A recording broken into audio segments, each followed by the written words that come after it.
এটা হয়েছে সেই কুর্মিটোলা হসপিটাল। এই কুর্মিটোলা হসপিটালের উদ্দেশ্যে কিছু কথা বলবো, আপনারা অবশ্যই শুনবেন ইনশাআল্লাহ। কুর্মিটোলা হসপিটাল আমরা বাংলাদেশের 64টা জেলার লোকজন যারা বড়লোক থেকে শুরু করে গরিব পর্যন্ত আমরা অনেকেই ওখানে যাই। তো আমার জীবনের প্রথম কালকে গিয়েছিলাম, যাওয়ার পরে কিছু কিছু ডাক্তারদের ব্যবহারের কথা আমি আপনাদেরকে বলতে চাই। সেটা হয়েছে আমার 2 বছরের নাতনি, শিশু বাচ্চা। সে আইছে বগুড়ার থেকে, বগুড়া জিয়াউর রহমান, প্রেসিডেন্ট জিয়াউর রহমানের এলাকার থেকে এসেছিল। তো বগুড়ার থেকে 2-3টা লোক যদি ঢাকায় আসে কত টাকা খরচা এটা আপনারা ভালো করেই জানেন, প্রায় 300-350 কিলো রাস্তা। তো যখনই আমরা কুর্মিটোলা হসপিটালে যাই, ওখানকার এমার্জেন্সিতে আমরা নিয়ে যাই এবং এমার্জেন্সিতে ভর্তি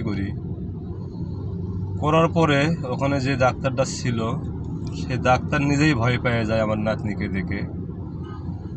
পরে সে তার বড় যে স্যার আছেন, মানে তার বড় যে ডাক্তার, সে তাকে ফোন দেয়, দিয়ে বলে, স্যার এরকম একটা এমার্জেন্সি রুগী আছে, 2 বছরের শিশু বাচ্চা, তো অবস্থাটা অনেক ক্রিটিক্যাল, তো আপনি একটু আসেন। সে চেম্বারে থেকে বলে, যদি বেশি এমার্জেন্সি হয় তাহলে ওনাকে অন্য হসপিটালে যাইতে বলেন, আমাদের হসপিটালে সিট খালি নেই। তারপরেও যেই ডাক্তারের কাছে প্রথম আমরা যাই, সেই ডাক্তার বলে, স্যার এটা ইমার্জেন্সি, তো একটু দেখলে ভালো হইতো। সে বলে, আপনাকে বলছি না যে সিট খালি নেই। পরে তো মানে ওই মুহূর্তে ওই ডাক্তার কী করবে নিজেও সে ভেবে পাইতেছে না। যাক, আলহামদুলিল্লাহ, আল্লাহর ভালো করুক। পরে সেই চোখ দেখলো, মুখ দেখলো, দেখার পরে ওষুধ লিখে দিল।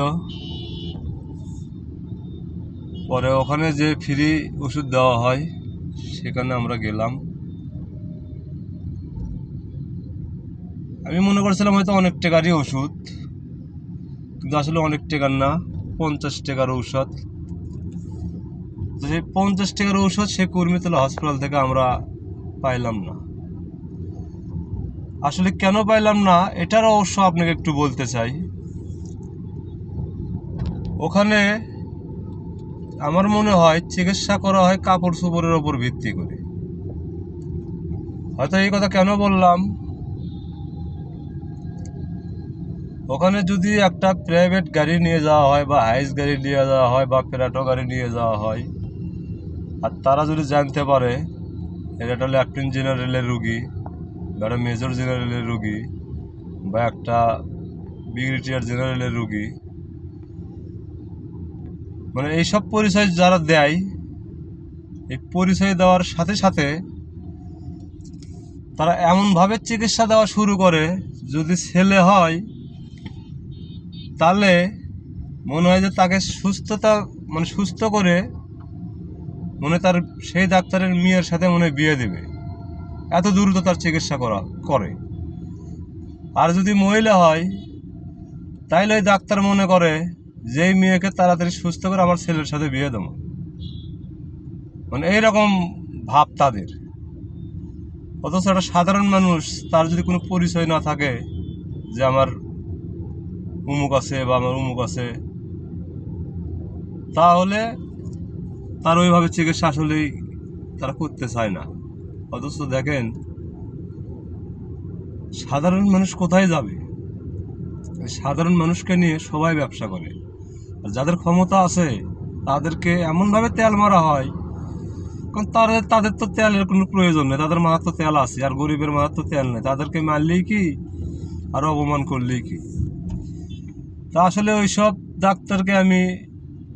ডাক্তারের ওপরে আমি খুব মানে ক্ষোভ প্রকাশ করি, এই জন্যই করি